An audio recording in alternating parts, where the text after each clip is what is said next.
Yes, ladies and gentlemen, it's real late on Hot 97. My name is Peter Rosenberg on a Sunday night in New York City. The time is now. The man is CJ Fly, the album Fly Trap. Yes, sir. CJ, welcome back, my friend. Wagwan, uncle. Wagwan, nephew. Midday, I know.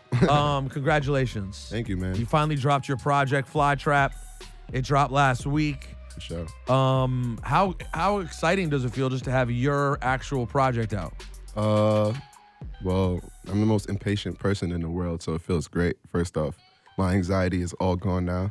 The world is now hearing the music that I wanted to share with them for so long. So did you feel that way for a long time? Like it was just difficult for you because you just constantly wanted people to hear what you were doing? For sure. It's been like 3 years since I put out a project, so that's a long ass time. What was the holdup? Why did it take so long to put out a project? I just had to get it right. I wanted to figure out my sound and definitely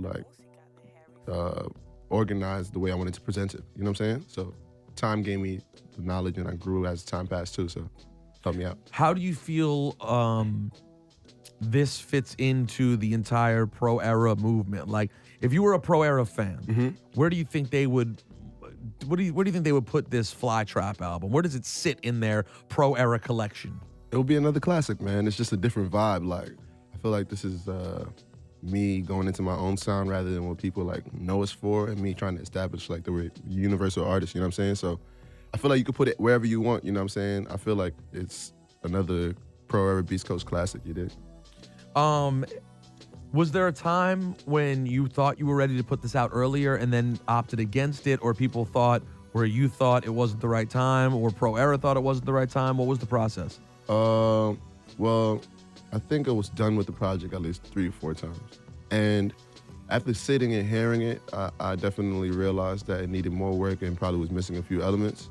And over time, I was just like, yo, getting more beats and reaching out to more people like, yo, I'm missing this at certain elements, so help me out. And after a while, I got to certain songs. Like, I feel like I finished the project this year, you feel me? Last year, 2015, I had about 10 songs that I thought was gonna be the album.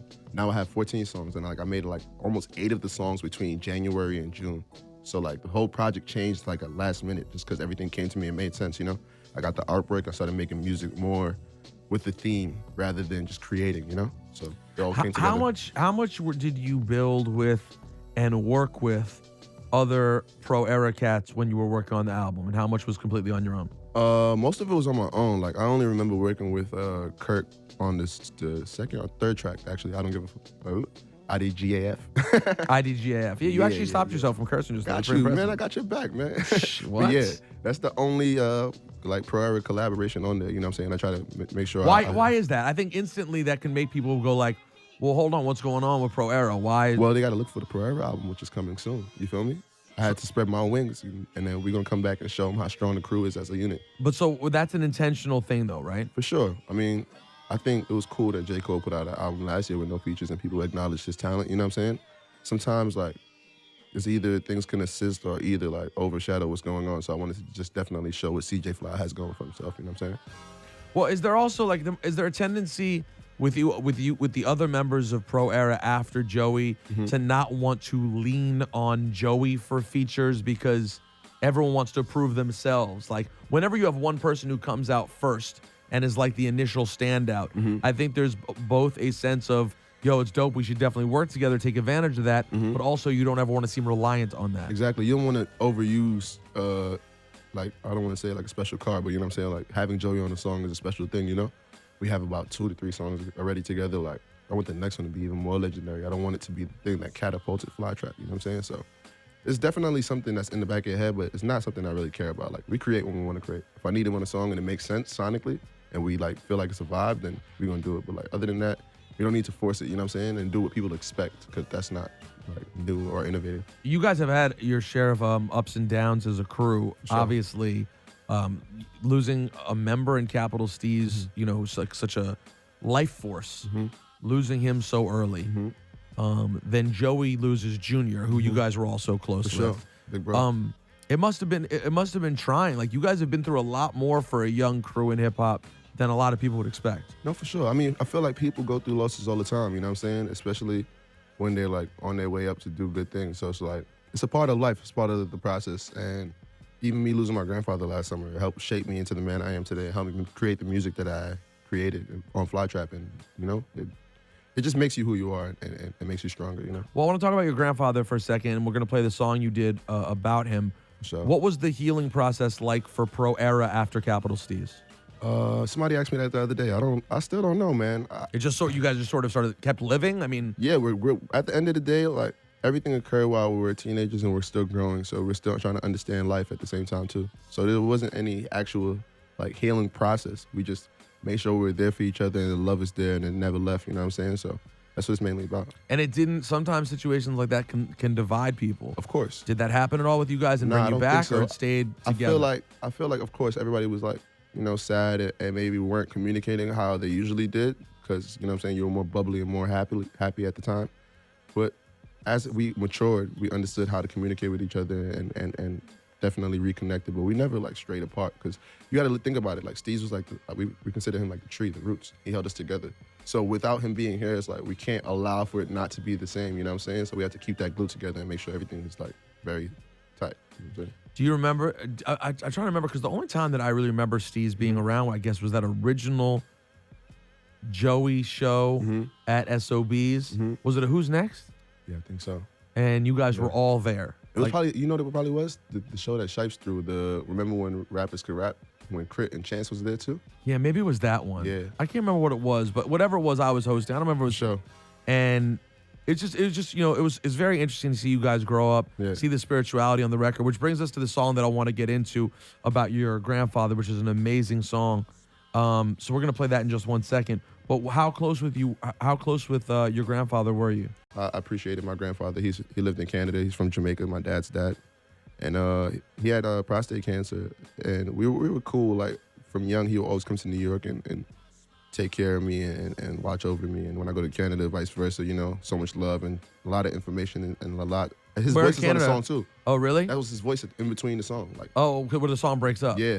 And I didn't realize it until when I was recording that clip. Like, so much was occurring. He was coughing, and I was like, "Yo, you good?" And he was like, "Nah, I'm on my way out." But I didn't get it. He was always communicating to me. Like, but as a kid, I didn't understand it. How long ago was the recording from of him talking? Probably 2 years ago when he came to New York. Like, my grandmother, she's a wholesaler in Canada, Toronto, Brampton. Oh, Brampton. Okay. Yeah. So, basically, I was there with them in 28th on like Broadway, and they're getting some wholesale stuff, and I'm with my grandfather in the car. Even the sirens, like all of that's natural. I didn't add none of that. It's so crazy. The universe is wild. I don't even know how to explain it.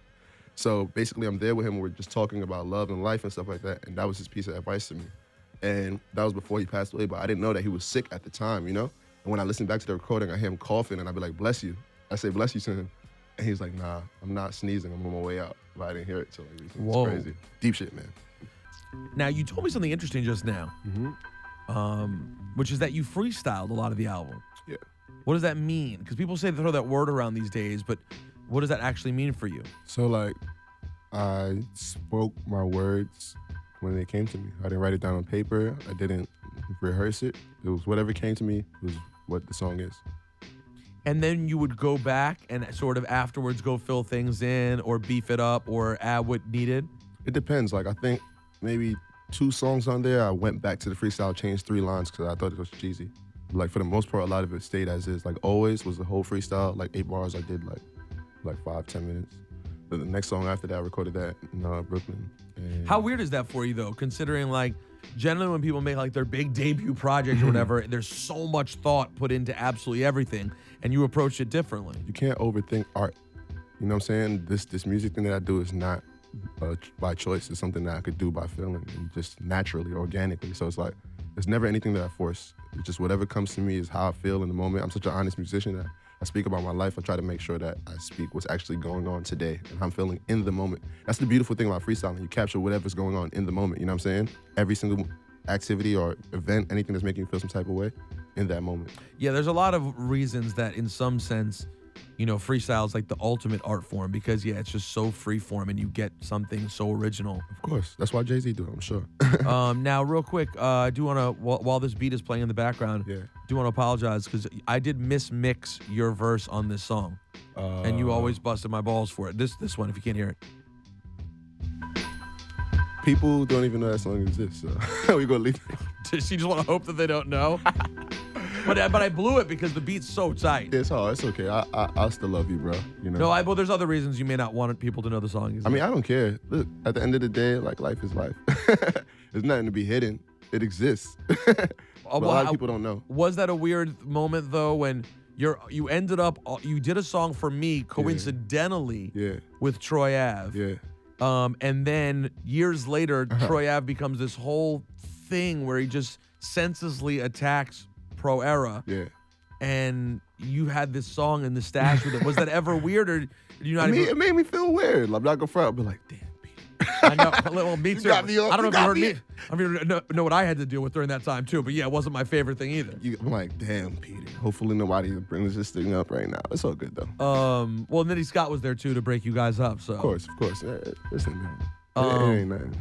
Yeah, it was just one of those random moments. At the time, I thought it was so cool, right? It was cool at the time. It was a cool It was a really idea. dope song, but Like, now it's just like, I know somebody probably gonna look at it and be like, oh man, why you do that, Fly? Why you? But I didn't do that. Just so y'all know, It was Peter did it. I did it, and it was years beforehand. For sure. It was nothing. It was totally chill. Y'all came. I think y'all were there at the same time, weren't you? You were there on a different day. I think I met him briefly, but we didn't record the song. Yeah, I think he just came through. I think you were not recording. I think he came through and heard it. You We just played introduced us and shit. Yeah, and that was it.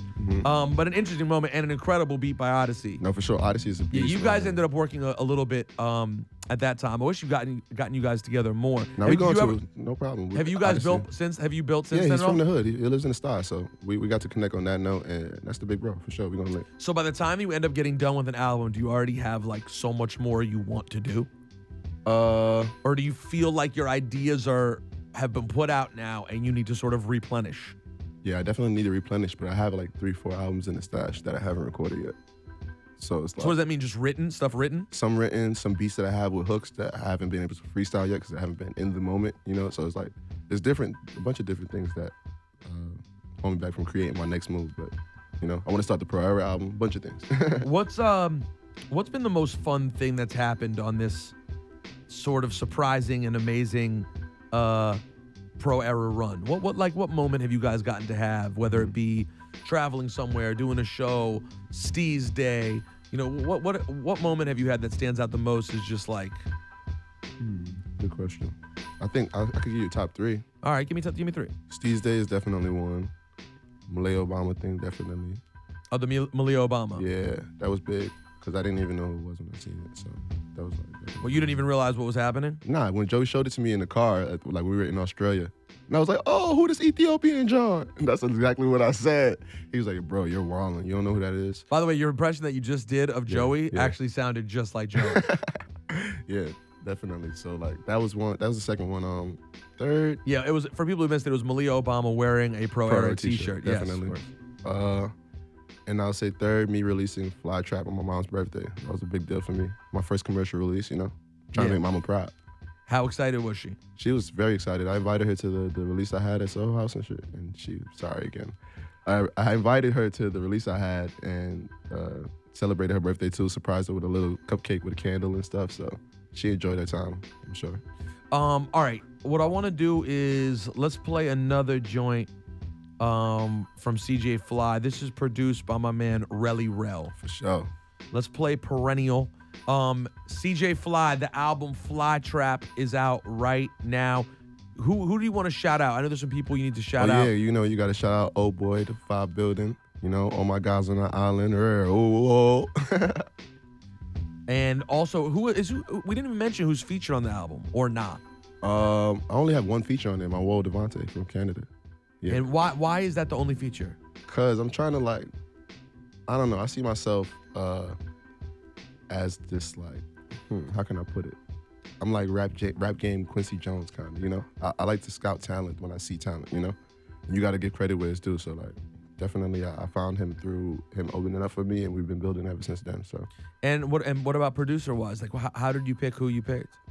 Whatever beats spoke to me and I gravitated to more naturally, I went with. I didn't go too hard for the name of the producer rather than the sound, you know? I was going for a specific sound and I tried to pinpoint that. Who had you already worked with on here that you had?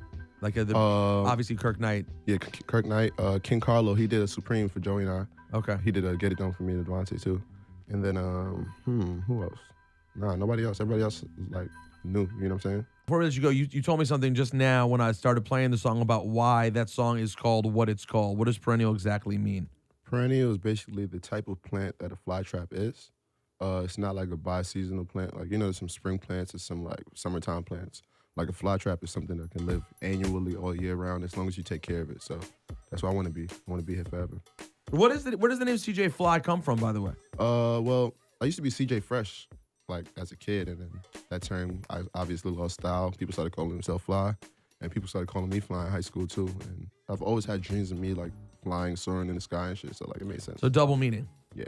Ladies and gentlemen, his name's CJ Fly. Fly Trap is out right now. Thanks for coming by, bro. Thank you for having me.